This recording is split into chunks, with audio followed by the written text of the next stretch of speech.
Bonjour.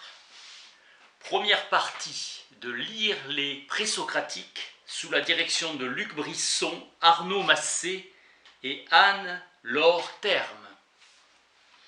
Le concept de présocratique a été forgé par Hermann Diels au début du XXe siècle. Les œuvres des penseurs de la Grèce archaïque sont en grande partie perdues. Le présent volume est une introduction à la lecture de ces œuvres disparues.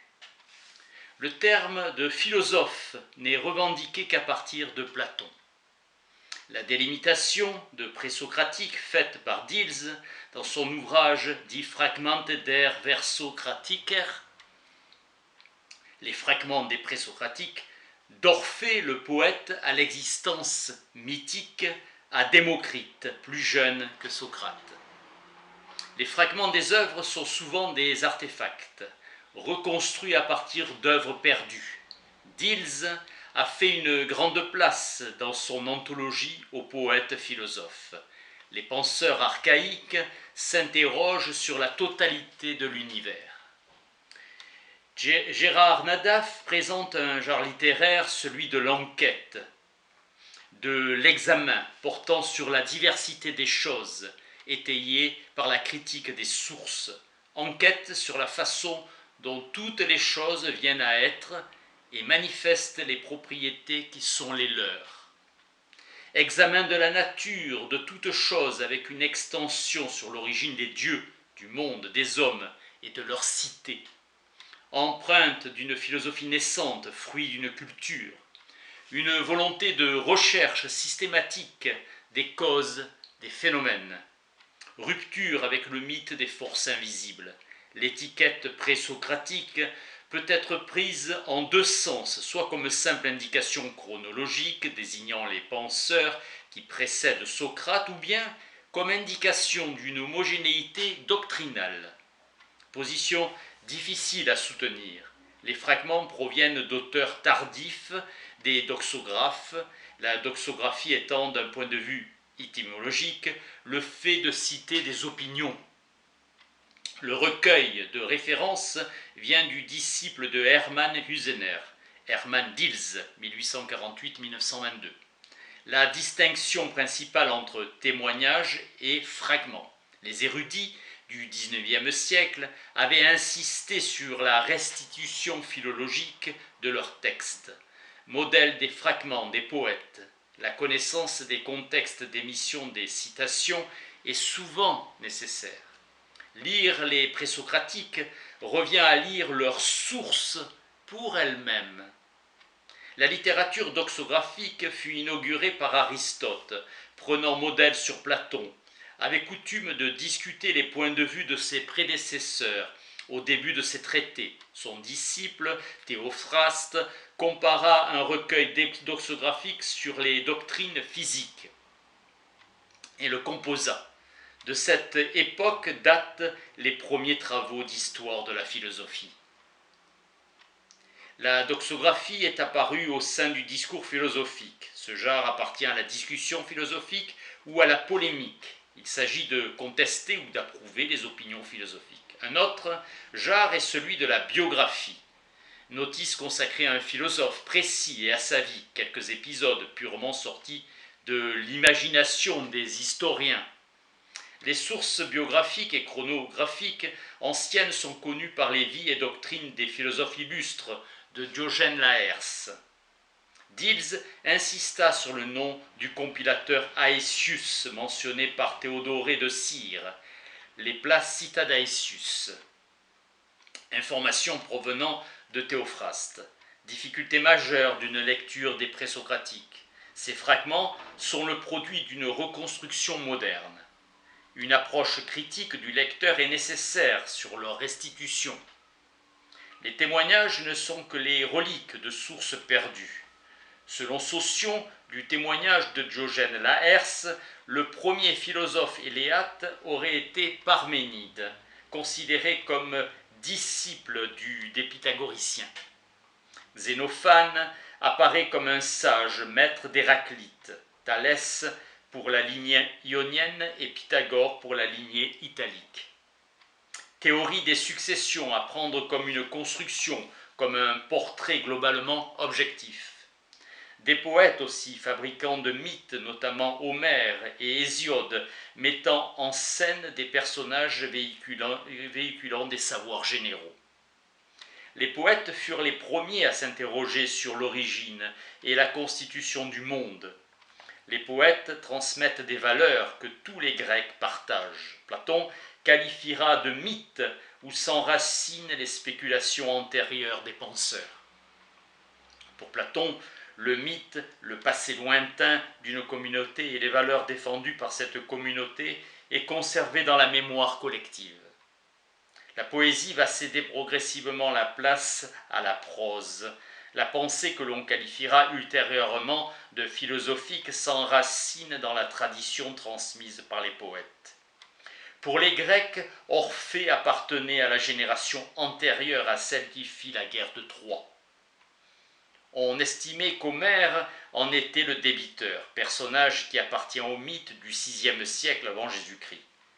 Musée, celui qui appartient à la Muse, est considéré comme le fils d'Orphée et relève aussi du mythe. Épiménide de Crète semble être un personnage historique en dépit d'éléments mythiques.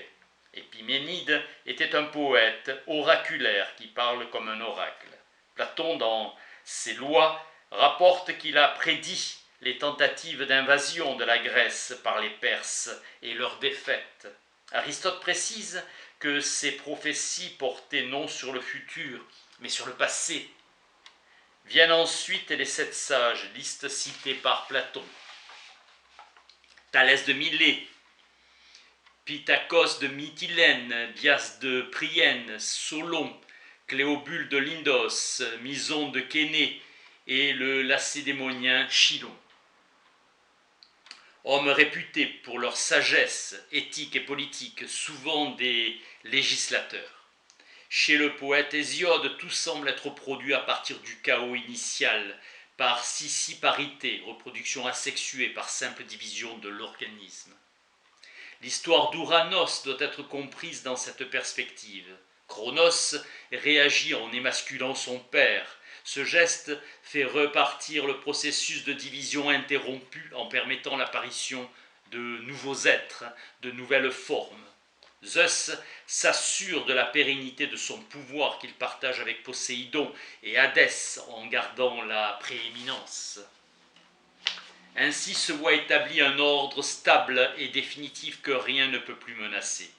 Origine de la condition humaine, naissance du sang qui jaillit du sexe coupé d'Ouranos.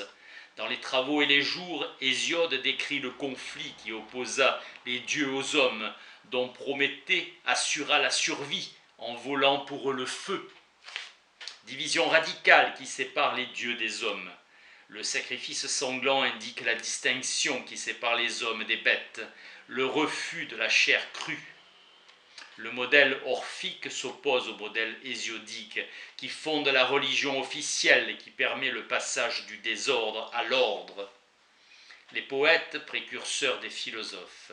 Les présocratiques étaient des penseurs faisant des recherches sur la nature, mais aussi pour le développement de la médecine et des techniques qui contribuent au développement humain. Savoir-faire dans l'organisation humaine. Comparaison et analogie concernant la cosmologie et aussi sur les fonctions vitales et les phénomènes physiologiques. Empédocle s'engagea sur ce terrain et on parlera d'observation intentionnelle plutôt que de vérification expérimentale. Principe énoncé par Anaxagore et admis par Démocrite selon lequel ce qui se montre permet de voir les choses qui ne sont pas visibles. Hérodote raconte que Thalès détourna le cours du fleuve Alice. Du sophiste Hippias, Platon rappelle qu'il était capable de fabriquer des objets pour son usage personnel. Le but visé par Hippias était probablement l'autarcie, non pas au sens cynique d'absence de besoin, mais comme capacité à satisfaire personnellement tous ses besoins. Mélissos ne considérait pas la douleur comme une réalité et éliminait l'affection sur laquelle se fonde tout l'exercice de la médecine. Les pythagoriciens insistaient sur la composante mathématique des activités techniques. Polyclète sculpta des statues célèbres et composa un écrit qui fut intitulé le Canon. Le livre contenait une description raisonnée des rapports proportionnels. La statue est une sorte d'illustration et de représentation de ces rapports.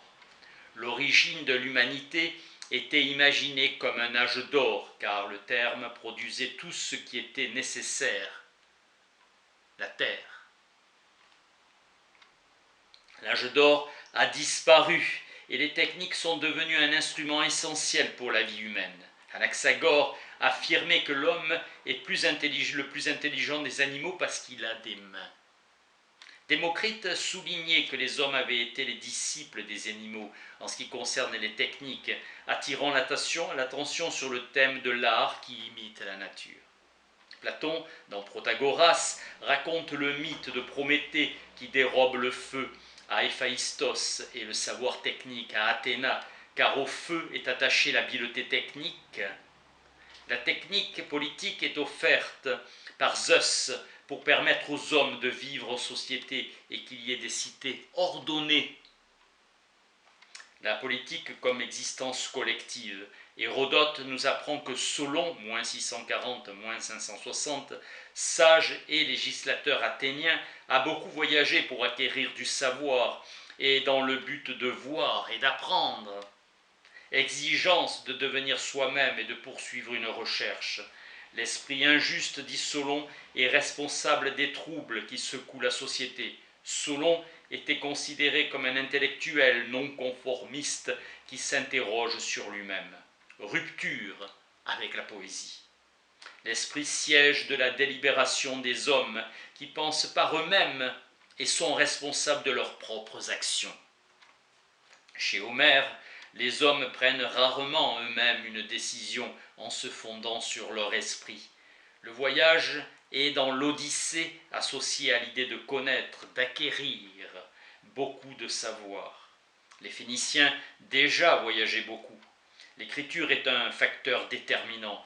L'alphabet introduit en moins 750 permettra d'écrire les lois et leur codification.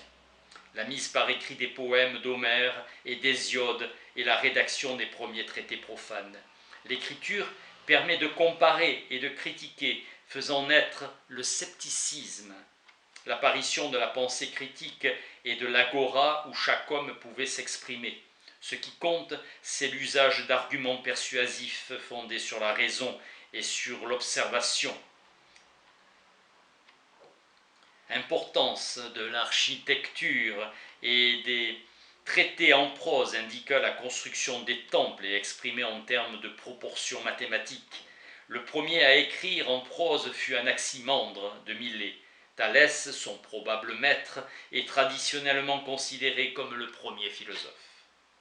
L'idée force d'Anaximandre est que le cosmos croît à la façon d'un être vivant, à partir d'une semence qui comporte à l'origine ses opposés, le chaud et le froid. Xénophane proposa une critique radicale de la conception traditionnelle des dieux proposés par les poètes. Il soutint que ce n'est pas une révélation divine, mais par la recherche que les hommes découvrent ce qui vaut la peine dans le temps. Hécatée de Milet semble avoir été le premier historien. Hécatée cherche à rationaliser les histoires des familles qui prétendent avoir une origine divine ou héroïque, en montrant que ces prétentions ne sont fondées que sur une interprétation littérale de métaphores ou sur l'enjolivement des faits historiques. Hécatée demande à s'en tenir aux faits et à la différence d'Homère et d'Hésiode, est fier d'être l'auteur de son écrit en portant seul garant de la vérité exprimée, se portant seul garant de la vérité exprimée. Les modernes retiendront Hérodote comme le père de l'histoire. Son récit est truffé d'histoires fabuleuses et invraisemblables. Thucydide rendra compte de la guerre du Péloponnèse, 431-404, qu'il tient pour la guerre la plus importante de tous les temps. Il remet en cause la valeur de ce qu'ont raconté ses prédécesseurs qui ont prétendu donner une description juste. Il insiste sur le caractère immuable de la nature humaine. Ces événements se reproduiront dans le futur et son récit vaudra pour toujours. Poursuite critique de la vérité, excluant les sophistes pour lesquels vaincre dans la discussion est la finalité ultime. Anaximandre peut paraître comme l'introducteur de la transcendance en philosophie, et il a mis en avant l'illimité comme principe premier. Anaximène a défendu l'immanence en soutenant que tout vient de l'air et y retourne. La période classique sera celle d'Athènes, de l'hégémonie culturelle et militaire, économique et politique. La période archaïque étant celle de Millet, 12 cités ioniennes, la Duodécapolis. Thalès est un précurseur premier des grands sages de la Grèce. Thalès est l'incarnation de la puissance de Millet. Sa thèse est que toute réalité vient de l'eau, homme de science mais aussi figure du conseiller du prince. Aristote rapporte que Thalès sut prévoir une abondante récolte d'olives et spécula sur l'acquisition des pressoirs nécessaires. Anaximandre, moins 610, moins 540, successeur et élève de Thalès, a dit que l'illimité est principe et élément des choses existantes. Les choses qui donnent leur naissance aux réalités sont aussi celles vers lesquelles elles vont à leur destruction. Anaximandre assimile la connexion causale entre ce qui devient et ce qui se passe, Werner Jaeger. Procès au cours duquel les choses se voient forcées par une décision du temps de se compenser l'une l'autre en raison de leur manque d'équité. Process. Anaximandre transpose le juridique dans le cosmologique. Il pense à un rythme et une structure. Le géographe Strabon citera Anaximandre à la première page de ses Prolégomènes. Il fallut de l'audace aux premiers penseurs qui écrivirent sur la terre. Le géographe est celui qui quitte le monde enchanté des poètes pour celui plus austère des arpenteurs. Exigence de rationalité, montrant qu'Anaximandre a conduit une réflexion sur le monde et sur l'homme en son sein. Aristote donne accès aux écrits perdus d'Anaximandre. La terre doit sa fixité à son équilibre et doit rester immobile. Aristote trouve l'explication élégante, mais fausse, proche du sophisme. Il fut le premier à figurer sur une carte les contours de la terre et de la mer construisant une sphère. Premier physicien qui ait cherché à rendre compte de l'épaisseur circulaire de la terre. Ses successeurs continueront à la tenir pour plate. Anaximandre, évolutionniste avant la lettre, lorsqu'il dira qu'à l'origine, l'homme a été engendré à partir d'animaux d'une autre espèce. L'infini principe se détermine d'abord en eau, puis en mer primitive, d'où sortent les vivants. Anaximène, 6e siècle avant Jésus-Christ, pseudo-Plutarque le cite, notre âme qui est de l'air nous maintient, de même le souffle ou l'air enveloppe le monde dans sa totalité. Anaximène pose que tout est fait d'air, l'air antérieur à l'eau, l'âme est de nature aérienne et elle nous maintient en vie. La pensée présocratique doit être lue comme une approche rationnelle, globale du monde. Par l'air dérivent par raréfaction ou condensation les trois autres éléments. Cet air est infini et toujours en mouvement. L'air n'est pas un souffle divin, il se détermine par des processus mécaniques précis. C'est Anaximène qui trouva le premier que la lune reçoit du soleil sa lumière. Pline en fait l'inventeur de la mnémonique, le calcul des ombres.